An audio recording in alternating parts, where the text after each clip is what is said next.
10 भारतीय अरबपति जो अब कंगाल हो चुके हैं। Number 10, VG Siddharth.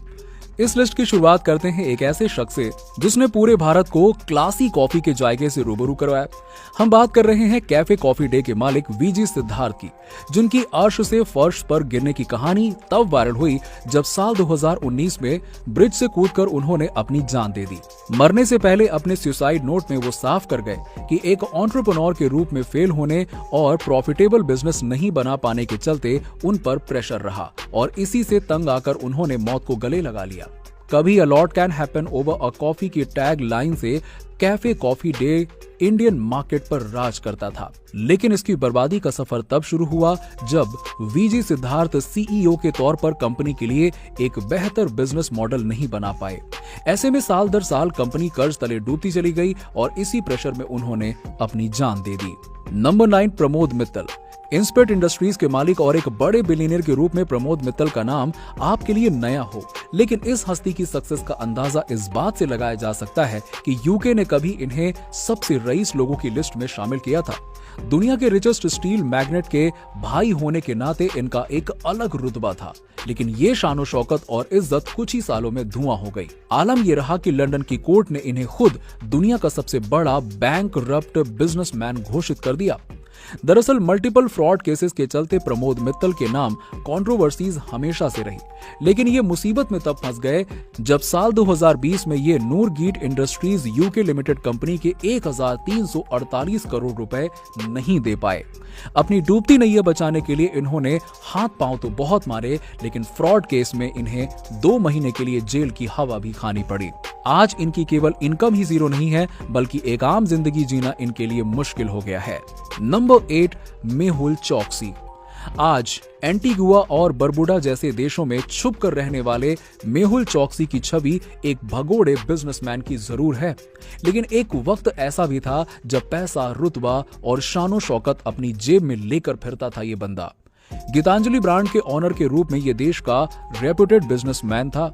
देश में 4000 स्टोर्स के साथ इनकी नेटवर्थ करोड़ों में हुआ करती थी, लेकिन साल 2018 में पीएनबी स्कैम और मनी लॉन्ड्रिंग के केस में फंसते ही ये देश से फरार हो गए।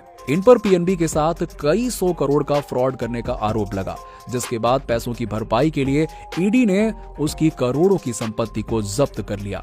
लेकिन ये आज भी भारतीय एजेंसियों के रडार से बाहर है। कभी भारत के बिलियनियर कहे जाने वाले ये बिजनेसमैन आज एक क्रिमिनल से ज्यादा कुछ भी नहीं है। नंबर 7, रामालिंगा राजू। रामालिंगा राजू वो नाम है जिसका जिक्र कभी आईटी सॉफ्टवेयर वर्ल्ड में काफी शान से किया जाता था। इन जनाब ने 1987 में अपनी सत्यम कंप्यूटर सर्विस कंपनी की शुरुआत की और फिर तरक्की की ऐसी राह पकड़ी कि 2008 तक इनकी कंपनी का टर्नओवर $2 बिलियन का हो गया। ये भारत की 4th लार्जेस्ट आईटी सॉफ्टवेयर के रूप में उभरी। ऐसे में जब एम्प्लॉइज इस कंपनी को नंबर 1 की पोजीशन पर लाने का सपना देख रहे थे, तब ये बर्बादी के सफर पर निकल पड़ी। दरअसल हुआ ये कि रियल एस्टेट में पैसा लगाने के लिए इन्होंने कई सालों तक कंपनी के अकाउंट में प्रॉफिट और रेवेन्यू के आंकड़ों को बढ़ा चढ़ा कर दिखाया। इन्होंने अपने इन्वेस्टर्स और शेयर होल्डर्स को काफी समय तक धोखे में रखा और हजारों करोड़ रियल एस्टेट में लगा दिए। लेकिन रिसेशन के चलते जब इनका सारा पैसा डूब गया तो ये फ्रॉड पूरी दुनिया के सामने आ गया। ऐसे में साल 2015 में रामालिंगा राजू को फ्रॉड और फंड्स मैनिपुलेशन के केस में जेल जाना पड़ा। नंबर 6, विजय माल्या। एक इंडियन बिजनेसमैन, राज्यसभा एमपी और सक्सेसफुल किंगफिशर एयरलाइंस के मालिक के रूप में विजय माल्या कभी किंग ऑफ गुड टाइम्स भी कहलाए जाते थे। भारत के टॉप बिजनेसमैन की लिस्ट में उनका नाम काफी शान से लिया जाता था। शराब बेचने से लेकर आईपीएल टीम खरीदने तक चारों ओर उनकी ही शोहरत छाई रहती थी। लेकिन ये सब कुछ छूमंतर हो गया जब विजय माल्या की पॉलिसीज खुद उन पर ही भारी पड़ने लगी। साल 2007 में डेक्कन एयर की डील उन्हें इतनी भारी पड़ गई कि लॉस से उभरने के लिए उन्हें हवाई यात्रा की कीमत बढ़ानी पड़ी और यहीं से किंगफिशर के बुरे दिन की शुरुआत हुई। आलम यह रहा कि विजय माल्या को अपनी डूबती नैया को बचाने के लिए बैंक से कर्ज लेना पड़ गया और घाटे के जाल में वो कुछ ऐसा फंसे कि बुरी तरह से बैंकरप्ट हो गए और आखिर में देश छोड़कर फरार हो गए। नंबर 5, नीरव मोदी। डायमंड के बादशाह कहे जाने वाले नीरव मोदी कुछ साल पहले तक फोर्ब्स बिलियनियर की लिस्ट में अपनी दावेदारी रखते थे। 1.8 बिलियन डॉलर्स के साथ अपने डायमंड के लिए दुनिया भर में मशहूर थे। तो फिर ऐसा क्या हुआ कि कुछ सालों में ही ये माला माल से कंगाल हो गए? दरअसल हुआ ये कि ये अपने बिजनेस इंपोर्ट के लिए इस डायमंड मर्चेंट ने फर्जी तरीके से पंजाब नेशनल बैंक से बैंक गारंटी यानी कि LOU हासिल किया। इसकी मदद से उन्हें कर्ज तो मिल गया, लेकिन इसे चुकाने में उनका बंटा धार हो गया। फिर 2018 में ये मामला तब खुलकर सामने आया जब इनके खिलाफ केस दर्ज किया गया और ऐसे में खुद की नैया बचाने के लिए ये देश से फरार हो गए। Number 4, Ranbaxy Singh brother. दिवालिया घोषित होने वाले बिलियनियर्स की लिस्ट में दो भाई मलविंदर सिंह और शिविंदर का नाम भी सामने आता है, जिन्हें लोग रैनबैक्सी सिंह ब्रदर्स के रूप में भी जानते हैं। ये दोनों ही अपने दादा से विरासत में मिली कंपनी रैनबैक्सी फार्मा में 33% की हिस्सेदारी रखते थे। कंपनी का नाम इतना ज्यादा था कि साल 2008 में इनका टर्नओवर लगभग $2 बिलियन के करीब था।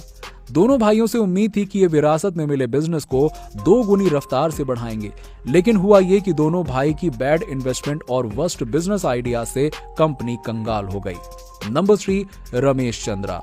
$11 बिलियन की नेटवर्थ और $32 बिलियन की कंपनी टर्नओवर के साथ रमेश चंद्रा कभी रियल स्टेट जगत के बादशाह हुआ करते थे। इनकी कंपनी यूनिटेक भारत की दूसरी सबसे बड़ी रियल स्टेट कंपनी हुआ करती थी, जिन्हें इन्होंने 1971 में फाउंड किया था। दिन रात की मेहनत और स्मार्ट बिजनेस स्ट्रेटेजी से इन्होंने अपने बिजनेस को खड़ा किया और साल 2007 में जब इनका करियर पीक पर था, तभी 2008 के रिसेशन से इन्हें बहुत बड़ा झटका मिला। ऐसे में इनसे गलती ये हुई कि एक नुकसान से उभरने की बजाय इन्होंने टेलीकॉम सेक्टर में भी अपने पैर पसारने शुरू कर दिए और वहां वो औंधे मुंह गिर गए। 2G स्पेक्ट्रम के घोटाले में इनके 2 बेटों को भी गिरफ्तार कर लिया गया, जिसके चलते ना तो ये अपनी रियल स्टेट कंपनी को बचा पाए और ना ही टेलीकॉम सेक्टर में इन्हें सफलता हाथ लगी। नंबर 2, सुब्रतो रॉय। सहारा इंडिया परिवार, ये एक ऐसा नाम था जिससे कभी हर घर वाकिफ था। इसके चेयरमैन सुब्रतो राय न केवल बिजनेस जगत में धाक रखते थे, बल्कि भारत के सबसे पावरफुल लोगों की लिस्ट में उनकी गिनती होती थी। काफी समय तक इनकी लीडरशिप में कंपनी भी अपने गोल्डन पीरियड को एंजॉय कर रही थी। लेकिन सहारा की परेशानियां साल 2004 में तब शुरू हुई जब इनके लगभग 24,000 करोड़ के चिट फंड स्कैम की खबर दुनिया के सामने आई। सुब्रतो राय का सारा फेम और पावर रातों रात छूमंतर हो गया। सेबी ने जब केस हाथ में लिया तो सुब्रतो राय कोर्ट के सामने पेश होने में फेल हो गए और जिसके चलते उन्हें अरेस्ट कर लिया गया और हमेशा एसी की हवा खाने वाले सुब्रतो रॉय अपने फ्रॉड के चलते 2 साल तक बिहार के जेल की हवा खाते रहे और साल 2016 में पैरोल पर बाहर आए। आज इनकी हालत इतनी खराब है कि एक आम जिंदगी गुजर बसर कर रहे हैं और आज भी अपनी लीगल बैटल लड़ रहे हैं। नंबर 1, अनिल अंबानी।